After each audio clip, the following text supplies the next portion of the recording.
Hello students, स्वागत है आप सभी का हमारे चैनल बाइलिंगुअल मैथ्स क्लासेस में। हम लोग पढ़े थे क्लास 11 की मैथमेटिक्स में क्रमचय एवं संचय। काफ़ी इंटरेस्टिंग चैप्टर है मेरे हिसाब से, इसलिए मैंने इसको पहले उठाया है। और हम लोग देखिए क्रमचय कंप्लीट पढ़ चुके हैं। आज हम लोग समझेंगे कि संचय क्या होते हैं, ठीक है ना। तो चलिए इसको मैं दो एग्जाम्पल लेता हूं और उन्हीं दो एग्जाम्पल से मैं आपको समझाने की कोशिश करूंगा कि क्रमचय क्या होते हैं, संचय क्या होते हैं। हालांकि क्रमचय आप समझ चुके हैं, बस हमें संचय समझना है, जो कि इन दोनों एग्जाम्पल से ही मे भी आपको क्लियर हो जाएगा, ठीक है। तो जैसे मान लेते हैं हम पहला एग्जाम्पल लेते हैं। हमारे पास 3 लेटर्स हैं ABC। इन 3 लेटर्स की मदद से आप दो के विन्यास बना के दिखाओ। दो को लेकर कितने तरीक़ों से आप दो को लेकर विन्यास बना सकते हो, दो लेटर्स को लेकर।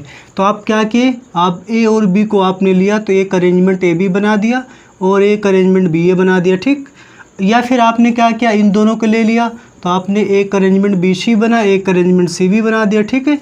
या फिर आपने क्या किया कि एक अरेंजमेंट AC बनाया, एक अरेंजमेंट क्या बना दिया CA। और कोई अरेंजमेंट है और कोई अरेंजमेंट नहीं हो सकता। इन दोनों को लेके हो चुके, इन दोनों को और इन दोनों के। अब एक एग्जांपल आप ये समझिए, आपके 3 फ्रेंड हैं। एक फ्रेंड का नाम है मोहन और एक फ्रेंड का नाम है सोहन और आपके एक फ्रेंड का नाम है रोहन, ठीक है। आप चाह रहे हैं कि आपके 3 फ्रेंड हैं, आप चाह रहे हैं कि आप इसमें से 2 को लेके पार्टी में आप जाना चाह रहे हैं, ठीक है। समझने की कोशिश करिए। आपके पास 3 फ्रेंड हैं, मोहन, सोहन, रोहन। आप उसमें से 2 फ्रेंड के साथ में पार्टी में जाना चाहते हैं। तो आपके पास 3 फ्रेंड आपके सामने ऐसे खड़े हुए हैं। आप उसमें से 2 फ्रेंड को कितने तरीक़ों से ले जा सकते हैं। तो ये आप क्या करेंगे, आप सोचेंगे चलो ऐसा करते हैं, मोहन और सोहन को ले लेते हैं। तो मैं मोहन को M से, सोहन को S से लिखता हूँ। तो आपने मोहन और सोहन को ले लिया और पार्टी में आप चले गए। या फिर आप ऐसा भी कर सकते थे, आप सोहन और रोहन को ले लेते, तब भी आप पार्टी में चले जाते, 2 फ्रेंड आपके साथ जाते। या फिर आप क्या करते, मोहन और रोहन इन दोनों को लेके चले जाते। तो आप मतलब अगर आपके 3 फ्रेंड हैं तो आपको उसमें से 2 को सिलेक्ट करते, यानी कि आप उन 3 फ्रेंड्स में से 2 को चुनकर लेके जाते पार्टी में। तो आपके पास 3 तरीक़ों से जा सकते थे। और कोई तरीका है? अगर आप इसमें ऐसा सोचें कि मैं सोहन और मोहन को ले लेता, जस्ट उल्टा, जैसे इसमें मैंने किया था AB को BA।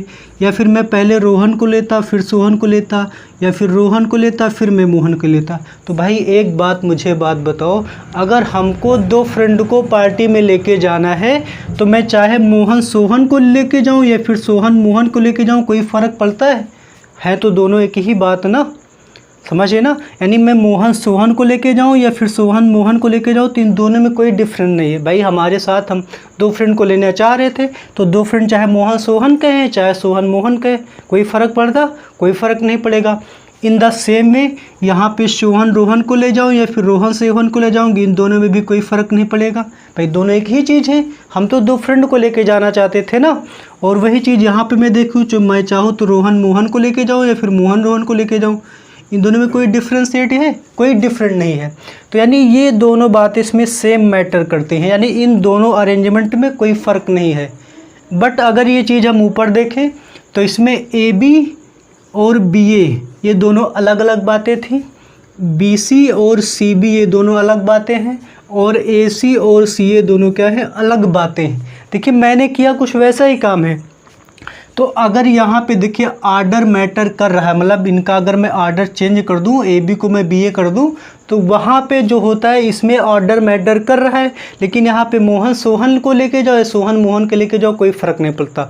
यानी कहने का मतलब है कि जहाँ पर आर्डर मैटर करे, जैसे इसमें AB और BA 2 अलग अलग बातें हैं, तो ये सारे अरेंजमेंट को हम लोग क्रमचय बोलते हैं। क्या बोलते हैं? क्रमचय बोलते हैं। लेकिन जहाँ पर ऑर्डर मैटर ना करे तो ये से कोई फ़र्क नहीं पड़ता, तो इनको हम लोग क्या बोलेंगे? बोलेंगे संचय। क्या बोलेंगे? संचय। बात समझ में आ रही है ना? क्या बोलेंगे? संचय। यानी कि जहाँ पर अरेंजमेंट में ऑर्डर मैटर करता है तो उनको हम लोग क्रमचय बोल देते हैं। जहाँ पर अरेंजमेंट में ऑर्डर मैटर ना करे, मतलब उलट दो, कोई फ़र्क ना पड़े, तो उनको क्या बोलते हैं? संचय। यानी यहाँ पर हम लोग अरेंजमेंट करते हैं और संचय में हम लोग क्या करते हैं? चूज करते हैं। जैसे हमको 3 दोस्तों में से 2 दोस्तों को चुनना था, ठीक है ना। ठीक है, इतनी बात क्लियर हुई कि आखिर परमुटेशन क्या होते हैं और कॉम्बिनेशन क्या होते हैं, क्रमचय, और होते क्या होते हैं, संचय होते हैं, ठीक है। अब इनको हम कैलकुलेट करने के तरीके जानेंगे, किस तरीके से हम इन फ्रेंड को सिलेक्ट कर सकते हैं, ठीक है। तो मुझे लग रहा है आप इन दोनों में डिफ्रेंशिएट समझ पाए होंगे, डिफरेंस क्या है आप समझ पाएंगे, या फिर इनमें डिफ्रेंशिएट कर पाएंगे ना, क्या डिफरेंस आ रहा है। एक एग्जांपल से मैं और समझाने की कोशिश करता हूँ। आप सपोज कर लीजिए कि आपके पास 3 प्लेयर हैं, पहला प्लेयर, दूसरा प्लेयर, तीसरा प्लेयर और ये चौथा प्लेयर, 4 प्लेयर मान लेते हैं। आप इसमें से चाह रहे कि आप इनमें से 2 प्लेयर को सिलेक्ट करना चाहते हैं, मतलब 2 प्लेयर को लेके जाना चाहते हैं। आप कितने तरीक़ों से 2 प्लेयर को सिलेक्ट कर सकते हैं, यानी चूज कर सकते हैं। तो भैया आप एक बार ऐसा करते हैं कि फर्स्ट और सेकंड को ले लेते हैं। अब देखिए मैं इन फर्स्ट और सेकंड प्लेयर को लूँ या फिर मैं सेकंड और फर्स्ट प्लेयर को लूँ, यानी कि ये दोनों खिलाड़ी ले लूँ या फिर इन दोनों खिलाड़ियों को ले लूँ, कोई फ़र्क पड़ेगा? भाई दोनों एक ही बात हुई ना। जैसे मैंने यहाँ पे मोहन सोहन को हो, चाहे सोहन मोहन को, एक ही मैटर था। वैसे यहाँ पे इस खिलाड़ी को लूँ फिर इस खिलाड़ी को लूँ, या फिर मैं पहले दूसरे खिलाड़ी को ले लूँ दोबारा फिर पहले खिलाड़ी को ले लूँ, कोई फ़र्क पड़ता है? नहीं फ़र्क पड़ता है। यानी यहाँ पे इन दोनों का एक ही मैटर है, तो ये दोनों एक ही बार काउंट होंगे। तो यहाँ पे इसको बोलेंगे संचय, क्रमचय नहीं बोलेंगे। क्रमचय में ऑर्डर में मैटर करता है, मतलब ऑर्डर में दोनों अलग अलग बातें होती हैं, बट क्रमचय में क्या है, अलग अलग बातें नहीं होती दोनों, ठीक है ना। तो आप देखिए, अगर आपको कोई थोड़ा सा बहुत डाउट रह गया होगा तो आने वाले जो क्वेश्चन करेंगे, जो उन क्वेश्चन से आपको चीज़ें और क्लियर हो जानी, ठीक है ना। अब देखिए फॉर्मूला क्या है, ये तो यहाँ पे 3, हमको 3 में से 2 को ही सिलेक्ट करना था। अब पता चला 15 में से 2 को सिलेक्ट करना होगा, तब तो बहुत ज़्यादा प्रॉब्लम होने वाली है ना। तो उसके लिए हम लोग फॉर्मूले की मदद लेंगे। जैसे हम लोग इसमें क्या करते थे, हम लोग हमारे पास टोटल 3 वस्तुएँ थी, यानी कि 3 ऑब्जेक्ट थे टोटल। इसमें से मुझे 2 को लेकर अरेंजमेंट बनाने थे, तो 3P2 तरीक़ों से बनाते थे ना। देखिए मुझे 2 को लेके बनाना है, टोटल 3 लेटर्स थे, इसको सॉल्व करते थे। 3 फैक्टोरियल और 3 - 2 1 फैक्टोरियल, यानी कि 3 × 2 × 1 बटे 1, 3 दूनी 6 बराबर 6। तो देख सकते हैं 1 2 3 4 5 6, यानी कि 6 तरीक़ों से हम लोग इसमें से 2 को लेकर अरेंजमेंट बना सकते थे, क्रमचय बना सकते थे। अब इसी चीज़ को अगर मैं लगाना चाहूँ तो देखिए यही फॉर्मूला लगाओ। देखिए पहले मैं इसी फॉर्मूले की मदद लेता हूँ, फिर आप समझने की कोशिश करिए। तो इसमें से देखिए अगर हम बनाना चाहें, इसको मैं सॉल्व करना चाहूँ, अगर मुझे संचय निकालने हैं तो हम लोग इसको लिखेंगे। देखिए मुझे संचय कॉम्बिनेशन को निकालने के लिए हम लोग सी का फॉर्मूला यूज करेंगे। जैसे परम्यूटेशन को पी से लिखते थे, वैसे ही संचय को लिखेंगे सी से। देखिए मुझे कितने को सिलेक्ट करना है, 2 को सिलेक्ट करना है, यानी मुझे 2 को सिलेक्ट करना है, ठीक है ना। कितने में से, 1 2 3, 3 में से। तो इसको सॉल्व करने का जो तरीका था वो तरीका है क्या, पहले इसको लिखेंगे 3 फैक्टोरियल बटे नीचे जो लिखा होगा वो उसको लिखेंगे 2 फैक्टोरियल, और इन दोनों का अंतर 3 से 2 जाएगा 1 फैक्टोरियल। तो ये हो जाएगा 3 फैक्टोरियल का मतलब होता है 3 × 2 फैक्टोरियल बटे 2 फैक्टोरियल इंटू 1 फैक्टोरियल मतलब 1 ये कट गया, तो 3/1। यानी कि अगर तीन दोस्तों में से अगर आप 2 दोस्तों को लेकर जाना चाहें तो 3 तरीक़ों से लेके जा सकते हैं, जैसे 1 2 3, क्योंकि इससे कोई फ़र्क नहीं पड़ता है। समझ पा रहे हैं ना क्वेश्चन को। कहने का मतलब देखिए यहाँ से फॉर्मूला था, ये तो मैंने केवल एग्जांपल से आपको बताया है। तो यहाँ पे क्या होता है, टोटल n में से अगर मुझे r को सिलेक्ट करना होता तो क्या होता था, n फैक्टोरियल n - का r फैक्टोरियल, ठीक। ये हुआ कॉम्बिनेशन का फॉर्मूला, नहीं क्रमचय का फॉर्मूला। जहाँ पर मुझे क्रमचय बनाने होते हैं ये फॉर्मूला लगाएंगे, लेकिन जहाँ पर मुझे संचय बनाना होगा, कोई चीज़ चुननी होगी, सिलेक्ट करनी होगी, चूज करना होगा, तो उसके लिए टोटल n में से अगर मुझे r को लेकर बनाना है तो n फैक्टोरियल बटे r फैक्टोरियल, और इसमें इन दोनों का डिफरेंस यानी कि n - का r फैक्टोरियल, ठीक। ये इतने तरीक़ों से क्या हम लोग बना लेंगे, ठीक है ना।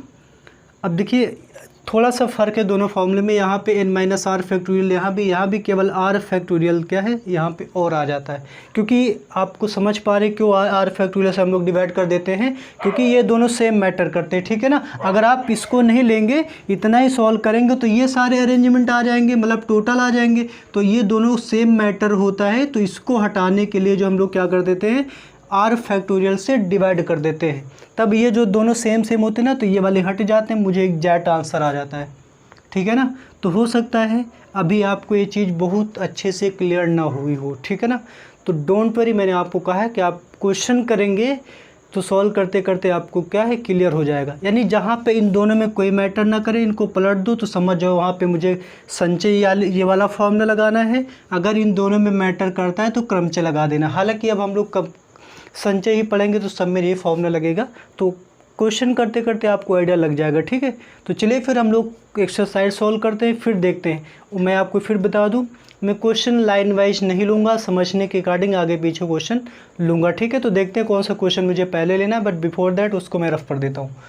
आप इस चीज़ को जो मैंने एक्सप्लेन किया इसको आप दोबारा से वीडियो देखिएगा और समझने की कोशिश करिएगा। ठीक है ना, क्योंकि आपको पता है, देखिए स्टूडेंट के समझने में टीचर्स का केवल जो है मतलब 3-4% ही रोल होता है, बाकी सब कुछ डिपेंड करता है स्टूडेंट पे कि कितने परसेंट समझ पाए। यानी 5% हमारा कंट्रीब्यूशन होता है आपके समझने में, 95% आपका होता है। तो चलिए फिर देखते हैं एक्सरसाइज।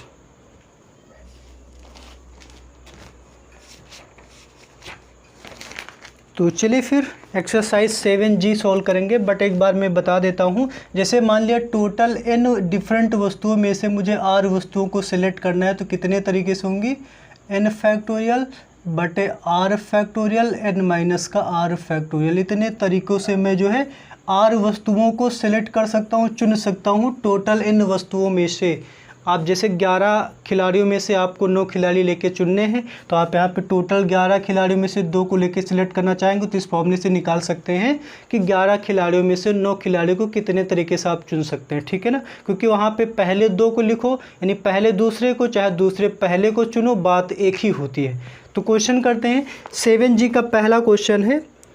देखिए क्वेश्चन में आपको पहले का पहला बता रहा हूँ। क्वेश्चन में करें कि 20C17 की वैल्यू बताओ। ठीक है ना, इसकी वैल्यू आपसे पूछी गई है।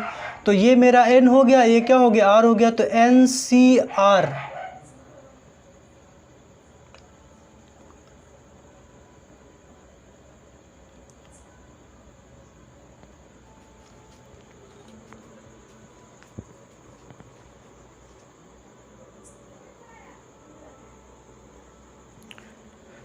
तो ये मेरा हो जाएगा n और ये हो जाएगा r। आपके पास फॉर्मूला है कि NCR इज इक्वल टू क्या होता है, n factorial upon r factorial और n माइनस का r फैक्टोरियल होता है। तो ये फॉर्मूला लगा दो, तो ये हो जाएगा 20 फैक्टोरियल बटे 17 फैक्टोरियल, और 20 से 17 माइनस करोगे कितना आ जाएगा, 3 फैक्टोरियल। आपको मैंने बताया कि बड़े को छोटे तक लेके जाना, तो 20 into 19 into 18 into 17 factorial divided by 17 factorial, 3 into 6, 3 factorial का मतलब क्या हो जाएगा, 3 इंटू 2 इंटू 1। तो ये तो पूरा का पूरा कट गया, 3 2 जा 6, 6 3 जा 18 है ना, तो 19 2 जा 38 और इंटू 3, तो मल्टीप्लाई कर देंगे 3 इंटू 0 0, 3 8 जा 24, 3 8 24, 2 आएगा, 3 तरह के 9 2 11, यही सवाल का उत्तर हो जाएगा। ठीक है ना, तो पहला क्वेश्चन काफ़ी आसान था। और फर्स्ट का जो सेकंड है उस क्वेश्चन को सॉल्व करने के लिए आपको एक कंसेप्ट और समझना पड़ेगा जो कि मैंने अभी तक आपको नहीं बताया है। और इसका question number second, third, fourth ये मैं आपको नहीं कराने वाला अभी, क्योंकि मैंने आपको बताया कि मैं समझाने के लिहाज से जो मुझे लगेगा कि आपको पहले करवाना चाहिए वो मैं कराऊँगा। ठीक है, तो चलिए देखते हैं क्वेश्चन नंबर 5। क्वेश्चन नंबर 5 क्या कह रहा है, समझिए इस क्वेश्चन नंबर 5 को कि 13 खिलाड़ियों में से 11 खिलाड़ी कितने प्रकार से चुने जा सकते हैं। 13 खिलाड़ियों में से, यानी कि आपके पास जो है चुनना है, क्योंकि आपको पता है जब खिलाड़ी आप चुनेंगे, चाहे पहले और दूसरे को चुने या फिर दूसरे और पहले को चुने, दोनों एक ही बात हुई। तो आपको यहाँ पे यानी कि ये वाला फॉर्मूला लगाना है, कॉम्बिनेशन का, परमुटेशन का नहीं लगाना है। ठीक है, तो यानी आपके पास टोटल कितने हैं, टोटल 13 खिलाड़ी हैं, है ना, जिसमें से आपको 11 को चुनना है, 13 में से 11 को चुनना है। तो आप लिख सकते हैं कितने प्रकार से चुन सकते हैं, तो आप लिखेंगे खिलाड़ियों के चुनने के प्रकार, चुनने के कुल प्रकार कितने हैं, कुल प्रकार हैं 13C11। तो फॉर्मूला लगा देते, क्या होता है, n फैक्टोरियल यानी कि 13 फैक्टोरियल बटे 11 फैक्टोरियल, 11 में से 13 गया 2 फैक्टोरियल। इसको सॉल्व कर दो, 13 इंटू 12 इंटू 11 फैक्टोरियल पे रोक देते हैं, क्योंकि 11 फैक्टोरियल और 11 फैक्टोरियल क्या है, कट जाएगा। तो 2 फैक्टोरियल का मतलब क्या होता है, 2 गुणा 1, तो 2 छक्के 12, 13 छंग 78, यानी कि 78 तरीक़ों से जो है आप 13 में से 11 प्लेयर को सिलेक्ट कर सकते हैं, ठीक है ना। अब शायद आपको आइडिया धीरे धीरे लगने वाला है। मैंने आपको बताया कि आप जैसे जैसे क्वेश्चन को सॉल्व करेंगे वैसे वैसे आपको आइडिया लगता रहेगा, ठीक है। चलिए करते हैं क्वेश्चन नंबर 6। मैं इसी में निपटाने की कोशिश करता हूँ, जगह कम है। क्वेश्चन नंबर 6 क्या कह रहा है कि कितने प्रकार से 4 व्यक्तियों को 3 रिक्त कुर्सियों पर बिठाया जा सकता है। देखिए कितने प्रकार से 4 व्यक्तियों को 3 रिक्त कुर्सी, मतलब कि 4 टोटल हैं जिसमें से आपको 3 में बिठाना है। चूँकि आपको पता है यहाँ पे ऑर्डर मैटर नहीं करेगा, तो हम लोग कॉम्बिनेशन लगाएंगे, परमुटेशन नहीं लगाएंगे, ठीक है ना। तो यानी कि रिक्त स्थानों पर कुर्सियों पर बैठाने के कुल प्रकार, लैंग्वेज आप अपने हिसाब से कुछ भी लिख सकते हैं। कुर्सियों पर व्यक्तियों को बैठाने के प्रकार, व्यक्तियों के बैठाने के प्रकार। अब आप सोचेंगे, देखिए अभी आपको कुछ डाउट होगा कि क्या लगाए, परमुटेशन लगाए कि कॉम्बिनेशन लगाए। तो आप सोचना इस तरीके से, जैसे मान लिया ये रही मेरी पहली कुर्सी, ये रही दूसरी कुर्सी, ठीक है। इसमें मैंने ए को बिठा दिया, इसमें बी को बिठा दिया, ठीक है ना। उसके बाद इनको अलग अलग कर दे तो कोई फ़र्क पड़ेगा भाई, बैठेंगे तो 2 ही व्यक्ति ना 2 कुर्सियों पर। भाई मैं जैसे 2 कुर्सियाँ हैं, एक को यहाँ बिठा दे, एक को यहाँ बिठा दिया, एक को यहाँ बिठा दिया, बी को यहाँ बिठा, एक को यहाँ बिठाया, तो एक ही प्रकार तो काउंट होगा, 2 तो काउंट होंगे नहीं। तो यानी इसमें कॉम्बिनेशन लगने वाला है। अब देखिए मेरे पास टोटल 4 कुर्सियाँ थी, जिसमें से मुझे 3 को बिठाना है टोटल 4 में से। इसको सॉल्व कर देते हैं तो हो जाएगा 4 फैक्टोरियल बटे 3 फैक्टोरियल, 4 से 3 गया 1 फैक्टोरियल। तो सॉल्व करिए, 4 × 3 पे रोक देते हैं ताकि 3 फैक्टोरियल कट जाएगा, इंटू 1 फैक्टोरियल कट गए। 1 का मतलब 1 फैक्टोरियल 1 ही होता, तो 4, यानी यही सवाल का उत्तर हो जाएगा। यानी कि जो है अगर आप 3 रिक्त स्थानों पर 4 व्यक्तियों को बिठाना चाहते हैं तो 4 तरीक़ों से आप उनको क्या है बिठा सकते हैं। चलिए बढ़ते आगे और करते हैं क्वेश्चन नंबर 7 सेम क्वेश्चन है, तो आप मुझे लग रहा है आप उसको कर सकते हैं कि 6 व्यक्ति 2 रिक्त कुर्सियों पर कितने भिन्न प्रकार से बैठ सकते हैं। तो भाई 6 में से 2 को बिठाना है। अब भाई इतना तो क्वेश्चन सेम टाइप का कर ही लेंगे, तो आप लिख देंगे कि 2 रिक्त स्थितियों पर 6 व्यक्तियों के बैठाने के कुल प्रकार। तो टोटल देखिए 6 कुर्सियाँ, 6 व्यक्तियों को 2 रिक्त कुर्सियों पर बिठाना, तो 6C2, ठीक है ना। उसके बाद सॉल्व कर देंगे तो आपका आंसर आ जाएगा। कर पाएंगे कि मैं करवा दूं? तो आप कहेंगे कर लेंगे, सिंपल क्वेश्चन है 7 नंबर। तो चलिए करेंगे क्वेश्चन नंबर 8, बट उससे पहले मैं इसको रफ कर देता हूँ। अब देखिए क्वेश्चन नंबर 8 क्या कह रहा है। क्वेश्चन नंबर 8 कह रहा है कि किसी वृत्त पर स्थित 21 बिंदुओं से होकर जाने वाली कितनी जीवाएं खींची जा सकती हैं। अब देखिए अगर आपके पास जैसे ये सारे पॉइंट हैं, मान लो थोड़ी देर के लिए, अब इसमें से मैं पूछूं कि आपके पास 1 2 3 4 5 6 हैं, 6 बिंदु हैं। इन 6 बिंदुओं में से आप कितने प्रकार मतलब कितनी जीवाएं खींच सकते हैं 6 बिंदुओं में। तो आपको पता है अगर मुझे जीवा खींचनी है, वो जीवा है तो मतलब ये सारे के सारे बिंदु वृत्त पर ही होंगे, ठीक है। जीवा की बात की गई है, लिखा भी है कि किसी वृत्त पर स्थित 21 बिंदुओं में से, है ना। तो 2 बिंदुओं को ज्वाइन करोगे तभी तो जीवा बनेगी। यानी कि अगर एक जीवा खींचनी है वृत्त पर, जैसे मान लेते हैं ये मेरे पास वृत्त है, इस पर ये बिंदु है बहुत सारे, ठीक। अगर मुझे एक जीवा बनानी तो 2 बिंदुओं को ज्वाइन करोगे। यानी कि अगर 21 पॉइंट हैं, उन 21 पॉइंट में से अगर मुझे जीवा बनानी है तो मैं 2 जीवाओं को सिलेक्ट करूँ, मतलब 2 बिंदुओं को सिलेक्ट करूँगा। क्योंकि आपको पता अगर जीवा बनानी है तो आपको 2 बिंदु कम से कम सिलेक्ट करने होंगे, ठीक है, 2 बिंदुओं को। यानी आप लिखेंगे कि देखिए, तो जीवा खींचने के लिए आप लिखेंगे, हम जानते हैं कि जीवा खींचने के लिए, खींचना ही लिखा हुआ है ना कि खींचने के लिए, यस, खींचने के लिए 2 बिंदुओं को मिलाना होगा, है ना। आपको पता है कि अगर मुझे जीवा बनानी है तो जीवा बनाने के लिए आप कम से कम वृत्त पर स्थित 2 बिंदुओं को तो मिलाएंगे ना। तो यानी कि कुल जीवाएं आपसे पूछी गई हैं। अब आप यहाँ पे सोचिए कि परमुटेशन लगाएं कि कॉम्बिनेशन लगाएं, तो आप समझिए। देखिए जैसे मान लिया ये पॉइंट ए है, ये पॉइंट बी है, आप चाहे ए बी जीवा कहें, चाहे ए बी जीवा कहें, चाहे बी ए जीवा कहें, क्या दोनों में कोई अंतर है? तो भाई दोनों एक ही जीवा तो हुई। यानी यहाँ पर ए बी बोलें चाहे बी ए बोलें, कोई मैटर नहीं करा, वो एक ही चीज़ है। तो यानी हमें यहाँ पे कॉम्बिनेशन लगाना है, यानी कि संचय लगाना है, ना कि क्रमचय लगाना है। तो यानी कि टोटल देखिए, टोटल हमारे पास 21 पॉइंट हैं। 21 पॉइंट में से मुझे 2 पॉइंट को लेकर बनाना होगा। सॉल्व कर देते हैं, बस हमारा आंसर आ जाएगा।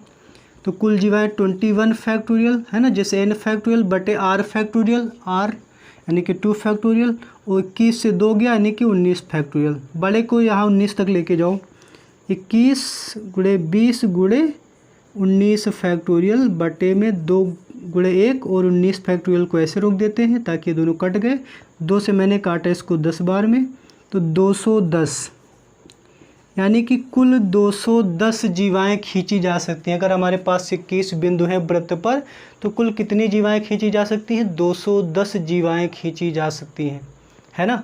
तो आई होप आप क्वेश्चन को समझ पाए होंगे। चलिए बढ़ते आगे, करते हैं क्वेश्चन नंबर 9, ठीक है ना। क्योंकि ये वर्ड प्रॉब्लम है ना, इन्हीं से मुझे संचय का एक्चुअल में मीनिंग पता चलता है कि भैया इन दोनों का एक मैटर है, तो समझ गए, चलो ठीक है संचय लगेगा, है ना। इसीलिए मैं कह रहा था कि मैं क्वेश्चन को थोड़ा सा समझाने के लिहाज से आगे पीछे कराऊंगा। देखिए क्वेश्चन नंबर 9 मुझसे कह रहा है कि एक वृत्त की परिधि पर 10 बिंदु लिए गए। चलो इस बार क्या है, 10 बिंदु हैं, ऐसे समझ लो 10 बिंदु हैं। इन बिंदुओं के शीर्ष लेकर कुल कितने खटभुज बनाए जा सकते हैं? यानी कि इसमें कितने खटभुज बनाए जा सकते हैं। खटभुज का मतलब वह बंद आकृति जिसमें 6 भुजाएं होती हैं। अगर आपको 6 भुजाएं बनानी है, मतलब कि 6 भुजा वाली आकृति बनानी है, तो आप कम से कम 6 बिंदुओं को ज्वाइन करोगे इस तरीके से, 1 2 3 4 5 6, ज़्यादा तो नहीं होगा, 1 2 3 4 5 6 यस। तो यानी अगर आपको खटभुज बनाना है तो आप कम से कम 6 बिंदुओं को मिलाओगे। जैसे यहाँ पर मुझे जीवा बनानी थी, तो मैंने 21 में से 2 को सिलेक्ट कर दिया, क्योंकि 21 पॉइंट थे जिसमें से मुझे 2 पॉइंट को चूज करना था। और यहाँ पर क्या है, टोटल हमारे पास 10 बिंदु हैं, और 10 बिंदु में से मुझे 6 बिंदु सिलेक्ट करने होंगे, क्योंकि खटभुज बनाने की 6 भुजाओं वाला। तो इसमें आप लिखेंगे कि आप लिख देंगे कि खटभुज बनाने के लिए, देखिए हमें खटभुज बनाने के लिए